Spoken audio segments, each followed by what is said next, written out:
Today, I'm showing you guys how to make an aesthetic Instagram, and believe it or not, it's actually a lot easier than you might think. Today, I'm gonna be going over my $1 personal branding course, just a small section of it. So if you wanna go ahead and get the entire thing, it is only $1. Feel free to check it out in the link down below. But anyways, let's go ahead and get started right away. First things first, like what makes a good Instagram? There's really 3 things that make an Instagram look good, or I guess 4. One is the bio, like making sure your bio is optimized, your profile photo, your feed layout / reel covers, and then also just good video editing and highlight covers as well. So I guess that is 5 things that makes an Instagram look aesthetic. So yeah, let's go ahead and get started in like the little workshop training that we got so far. So as you guys can see right here, we have some bio outlines, and these are all examples of real creators that I believed did a awesome job creating their bio. So the first one is just follow for coaching growth, scaling relationship coaches, yada yada. Other one is like owner of value creator, DME training, and then a link to their website or YouTube channel,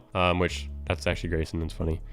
So anyways, let's break it down. The first line, what do you need your first line to be on Instagram? What I say, and typically what you should be doing, is like, what do you do? And like, what is your offer? Like pretty much say like, what are you doing, right? So that's like sort of your, I help X do Y, you know what I mean? Like I help online coaches scale to 10K. You know, that's a very basic cookie cutter sort of thing. And also, just want to let you guys know that there is really no perfect right way for everyone. Like you can take what I say, tweak it to make it fit for your personal brand, because a personal brand is personal. So you don't have to do what everyone else is doing. Do what feels good to you. The second line is credibility, like who you actually are. Like this person specifically said, scale the tax firm from 10K to 200K a month. So that's kind of giving you credibility. So that way people just immediately know who you are, what you do, and then also too, why they should trust you.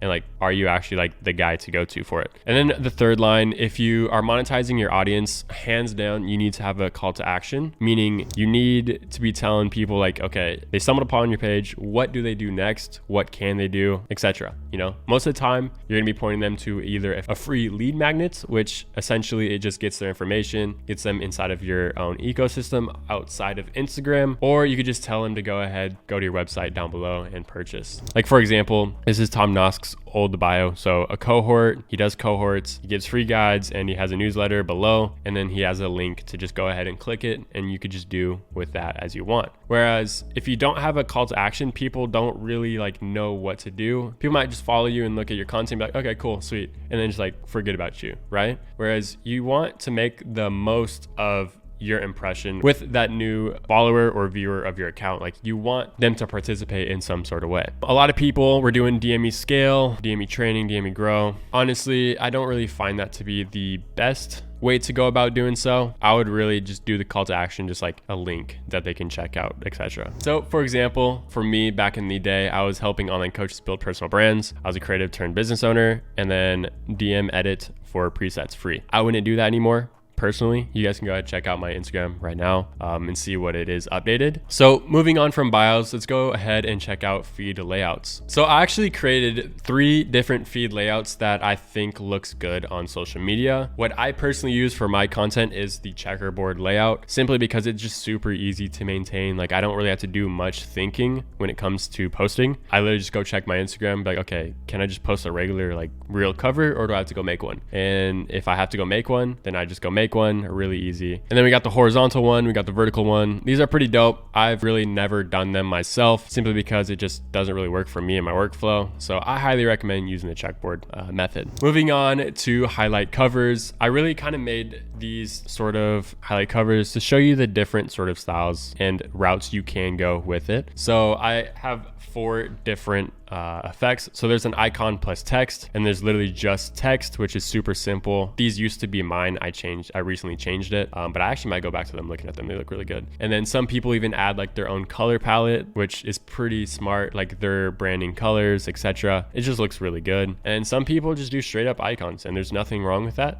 Just really pick what works for you, what's the easiest for you, because there's really no need to overthink this at all. So really don't. And then moving on, let's go ahead and check out some profile photos. Like this is kind of like a good inspiration, but let's go ahead and touch on a few key points with profile photos. So ideally, and majority of the time, you want your profile photos to represent you in some sort of way. There's different ways to go about doing so. There's ways to like create like sort of moody lighting if you're a moody like sort of content creator. Like Will Schaefer, he does a lot of like stoicism sort of posts, like mindset and like more deeper philosophy. So it kind of makes sense why his profile photo looks a little bit more serious, kind of similar to Tom Noski as well. This guy, I actually don't know who he is, but his profile photo caught my attention. So I was like, yeah, I'm gonna just kind of snag it and share it with you guys. Edward Lee, he's obviously a videographer, photographer / creative content creator, whatever you guys want to call him. Like he shows that in his profile photo really well, and I like how clean it is. It has a city in the background. It looks really dope. So the key with profile photos is keeping it as simple as possible and making sure your lighting is on point. Now you don't have to go spend tons of money on lighting, but having a good profile photo does make a big difference. So I would recommend investing in that, whether it's you getting a photographer or just renting out some lighting gear, whatever it is, whatever that looks like for you, just go ahead and do it. Take the time and get a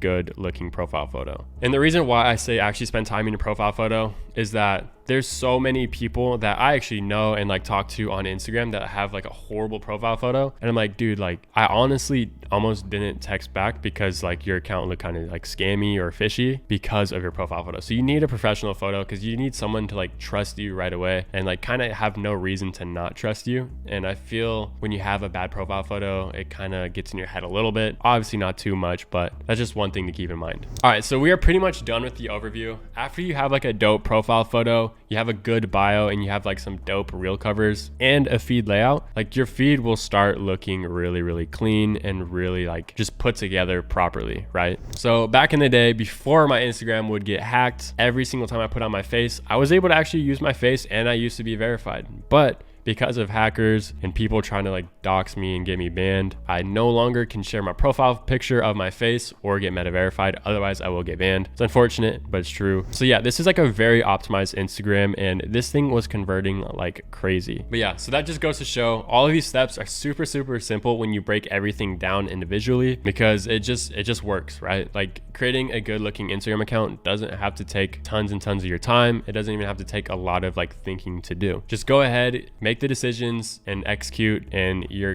gonna have a good looking profile. So anyways guys, thank you so much for watching that video. I know it's a very like different sort of video. Again, like I said, I'm trying to help you guys build a personal brand, like actually give you the tactical information to go ahead and succeed on Instagram and just on social media in general. If this video is helpful, please leave a like, comment, subscribe. Remember to take action, take over. I'll see you guys in the next one. Peace.